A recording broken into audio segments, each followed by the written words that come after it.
11th of January 1863, something rather spectacular happened out at Windsor Castle.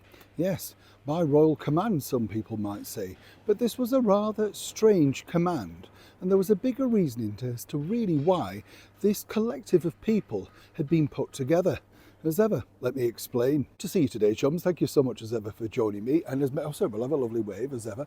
As many people know, when you are sort of commanded to appear before royalty, it was literally a command. I don't know if you know that, but when we think about sort of entertainers and things, we think about court jesters, don't we? The medieval times, springing along in front of the king or the queen. And then, of course, if he wasn't entertained or they weren't funny enough, well, then consequently you were either never seen again or just hoofed off by the long hook, the sort of thing I mean. And that's really where that story came from, because, you have to remember, this is pre-radio, pre-movies, pre-television, virtually almost pre-books. So people had to find their own entertainment.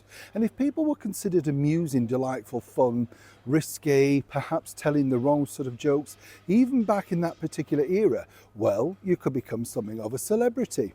And that's exactly what happened long before the very first Royal Command performance, which took place in 1912 at the Palace Theatre in the very heart of London.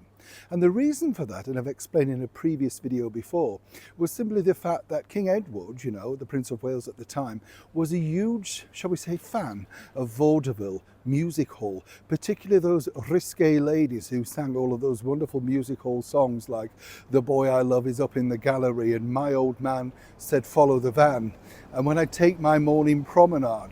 If you look those songs up, it's hard to imagine just how controversial and shocking they really were for that particular period. And you can understand, he goes along, there's no photographers of course at that time, but it's still reported that he's a regular in these dens of iniquity and the very deep, darkest areas of London's East End. Of course, they were then strapping out to further places, big arenas, that were put together by Oswald Stoll and of course forming the Moss Empire Group. But way back when, if you got called upon, particularly in the reign of Queen Victoria, well, on the 11th of January, that's right, 1863, there was a very special performance put together at Windsor Castle of that celebrated play, The Hunchback of Notre Dame. Now you might say, well, why was that?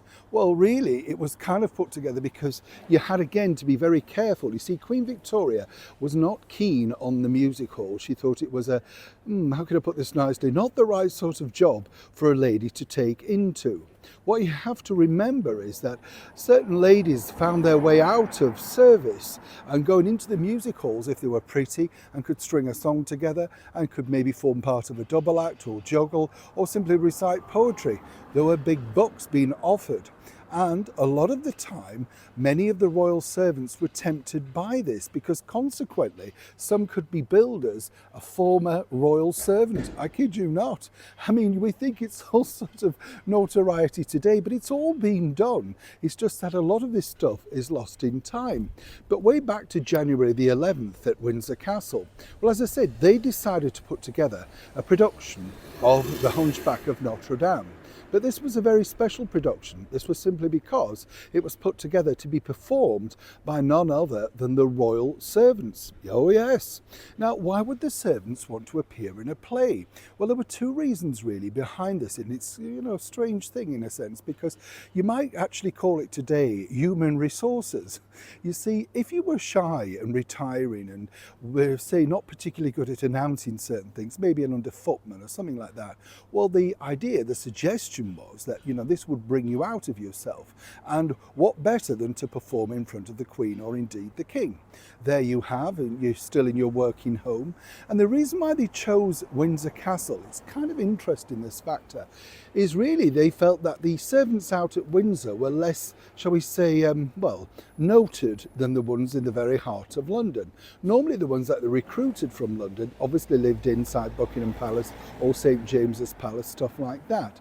But they were a little bit more life affirming. They knew certain things.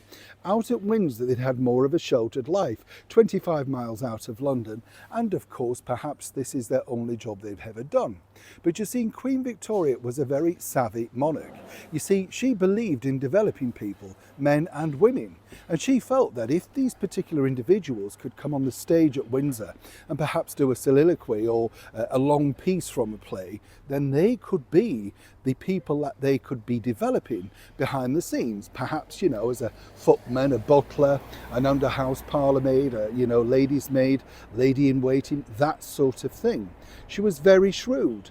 And if they'd given him the opportunity out in Windsor, perhaps they wouldn't leave as quickly as they had been doing in the very heart of London. And that's really was the sort of origins to how the Royal Command performance, or as we know it today, the Royal Variety performance took place. When you were commanded, really right back from 1912, possibly I would say right through to the 50s, you had to have a very good excuse as to the reasons why. Almost death was the final thing, the only way you could get out of it, if you were on a tour or something like that, because it was seen as prestigious. If you were performing in front of His Majesty the King, or indeed latterly Queen Elizabeth, this was great on your resume. Particularly if you were an American, you could go back and say, I performed in front of royalty.